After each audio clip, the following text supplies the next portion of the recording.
Сәлем достар, қайырлы таң. Мен сіздерге қазір планеталар жайлы айтатын боламын. Бұл менің шығарып отырған видеом. Жаңадан нумерология, астрология, бадзы оқып жүрген адамдарға арналады, және де көпшілік қауымға арналады.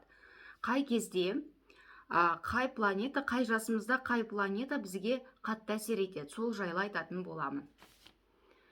Жалпы өте қызықты мәліметтер көп. Соңына дейін тыңдаңыздар. Өте қызықты болады. Жалпы мен жақында келесі айға мен болжам шығаратын боламын. Күтіңіздер. Егер мен прогноздарым ұнап жатса, менің каналыма жазылуды ұмытпаңыздар. Және де лайк басып, комментарий жазуды ұмытпаңыздар. Жалпы Юпитер. Ең бірінші Юпитерден бастайық. Жалпы Юпитер ең үлкен планета болып саналады.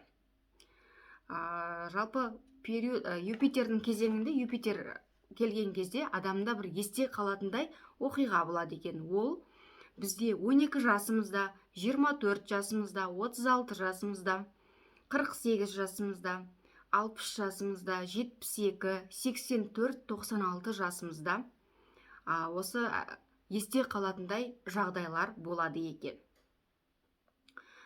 Әр 12-ге 12-ні қоса бересіздер. Мысалы, сіздер 23-24 жастарыңызда бизнес бастауларыңыз ықтимал. Немесе осы кезде жоғары дәрежеге өтесіздер. Немесе балалы боласыздар, немесе тұрмысқа шығасыздар. Бір есте қалатындай сіздерде орын алады. Жалпы Юпитердің кезеңінде жалқау болмау керек. Барынша барлық жағынан көтерілген жақсы. Юпитер жалқау адамды ұнатпайды. Жалпы Юпитер удача әкелетін планета. Туған күнде ақша, кітап, жолдама алған өте жақсы. Келесі, Венера. Ал Венера әр санға 8-ді қоса бересіздер. 8, 16, 24, 32 деп. Енді арғарай 8-ді қосып кете бересіздер. Жалпы Венера әдеміліктің планетасы болып саналады. Осы жаста махаббат сезімі күшейе түседі. Осы мысалы біреулерде 32 жасында тұрмысқа шығуы мүмкін. Осы жастарыңызда көпшілігіңіз әдемі киініп, боянып жүргенді ұнатасыздар. Жақсы ақша келеді. Жалпы Венера ақшаның және махаббаттың планетасы. Сол себепті махаббат және ақша да келеді. Негізі Венера мало счастье деп аталады. Малое счастье, кіші бақыт деп аталса, ал Юпитер үлкен бақыт деп аталатын планеталар астрология бойынша. Творчество өте жақсы дамитын уақыт. Туған күнді тәттімен қарсы алу керек.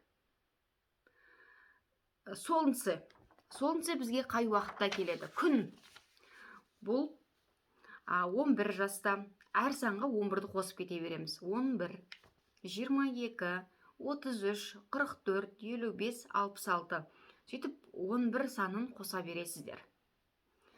Ең күшті периодтардың бірі. Жаңа бастамаға өте қолайлы жыл. Көп атақты адамдарда осы жастарынан таныла бастаған. Туған күн тойлаңыздар. Туған күнді міндетті түрде тойлау керек. Және де туған күндеріңізге алтын берсе, ол өте жақсы болады. Күн сияқты жарқырап жүресіздер. Белая луна. Жалпы белая луна бұл кезең 7 жасыңызда, 14 жастарыңызда, 21, 28, осылай 7 санын қоса беретін боласыздар. Белая луна астрология тұрғысынан алғанда періштелер жол көрсетеді. Дұрыс бұрысын ажырата алатын боласыздар. Туған күн тойлағыңыз келсе, ақ киіммен қарсы алған дұрыс. Черная луна. Черная луна дегеніміз 9 жасымызда 18, 27, 36, 45 осылай 9 санын қосып кете бересіздер. Черная луна кезінде адамға бір тылсым күш беріледі. Олар ақ пен қараны ажырата алмайды. Махаббат, бизнестен кейбір жандар үйлерінен кетіп қалады. Бизнестен кетіп қалуы мүмкін, немесе отбасынан ажырасып кетуі мүмкін осындай кезде. Осы кезде бір жалпы өзінде бір қалай айтса болады, үйінде немесе өзінде бір маңызды оқиғалар болуы ықтимал. Кейбір адамдар бизнес ашуға осы кезде құмар болады. Елді бағындырғысы келеді. Бірақ арты жақсы болмайды. Ең қауіпті жас 18 жас. Жалпы 18 жасты тойламаған жақсы. Мидың жасамайтын кезі дейді. Астрология бойынша. Жаман заттарға, жаман дүниелерге адамдар әуес болады екен. Сосын 36 жас өте қауіпті. Көп ашуланасыздар. Сосын 45 жастарыңызда көп адамдар семьясын тастап кетеді, немесе бизнестен кетіп қалуы ықтимал. Жастармен бірге қатар жүргісі келеді. Осы жаста адам барынша сабырлы болу керек. Және бір нәрсе осы 45 жастарыңызда қиындау өтуі мүмкін. Жалпы менің планеталар жайлы айтпағым осы. Соңына дейін тыңдағандарыңызға мың алғыс. Бар болыңыздар, бай болыңыздар.